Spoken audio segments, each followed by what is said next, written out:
Welcome back everybody, MC here with another video, and today I want to show you guys how to make your own biomes in Terraria. So usually, like I'm doing here, you want to have a nice green area for your biome.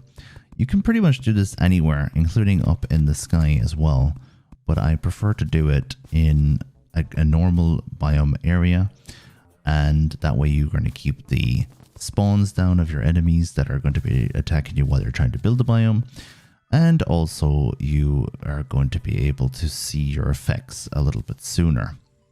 So each biome that you can create in Terraria has a certain amount of blocks that you need, and the hallowed biome, which I'm going to show you in a few minutes, is also manageable in this game.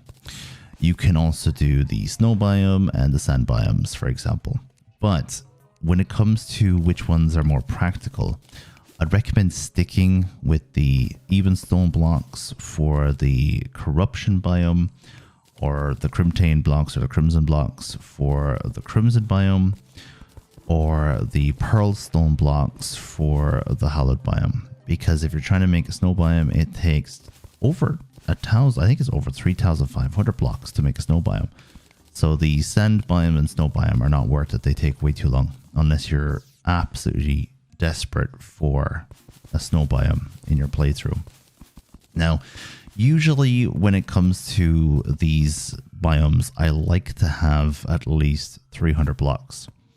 For some biomes, like the hallowed biome, you don't need to have 300 blocks, but 300 is the magic number for me that I usually try and go for.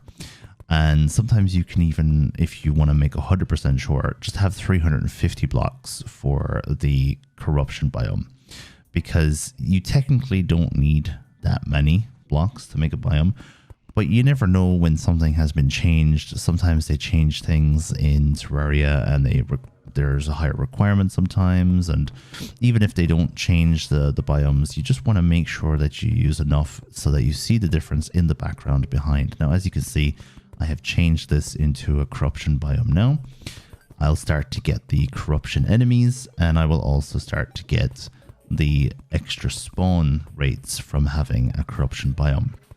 Now, this is great if I want to try and farm for chests that give you the corruption key, for example, or if I'm looking to get other items from the corruption that are required.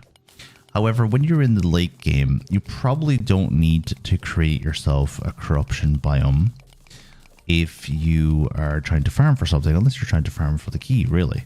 So I would almost recommend that you focus mostly on the hallowed biome.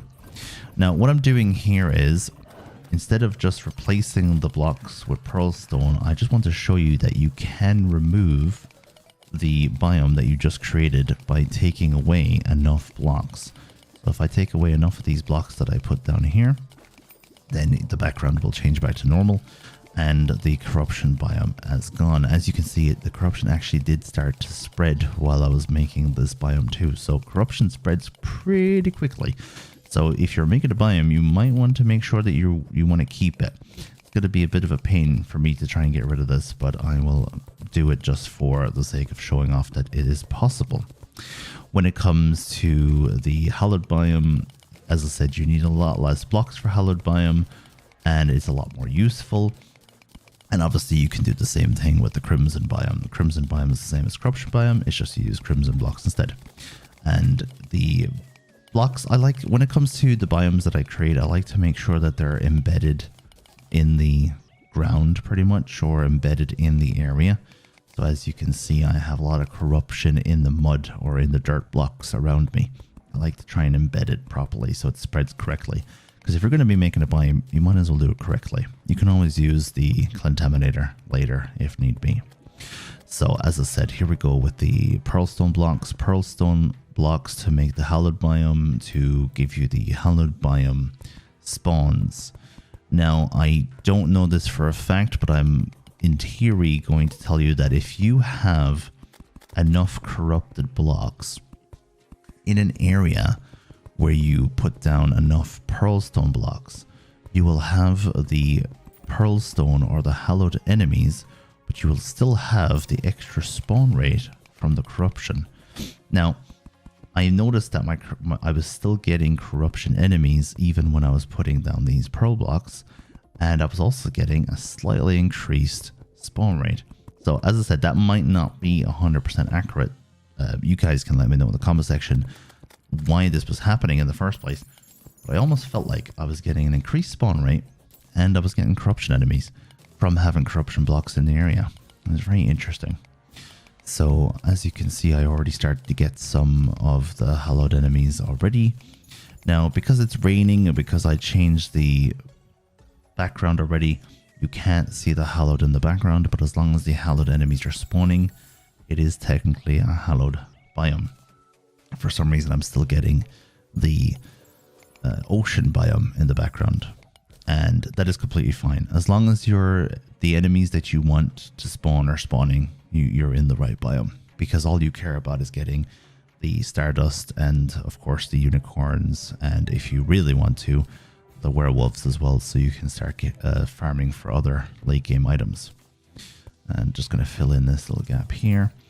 Usually what I like to do is I like to have some blocks off the screen in order for my enemies or the creatures to spawn on the side of the map, and then they run in and then I can kill them while I'm standing in the center.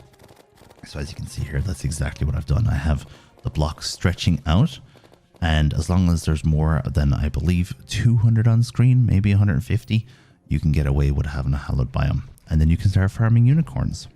So thank you very much for watching today's video. I will be back in the next video and I'll be showing you what to do with a lot of the enemies in this biome. There's a lot you can do with the hallowed biome, and it's a very useful biome to have. So we're going to do some farming here, and I'm going to let you guys enjoy the rest of this video. Let me know what you think in the comment sections below. Let me know if there's anything you'd like to point out or add for other viewers, especially for the smaller details about the biome changes. But other than that, that was it for me. Thank you very much, and I'll see you again in the next video. Ta-ta!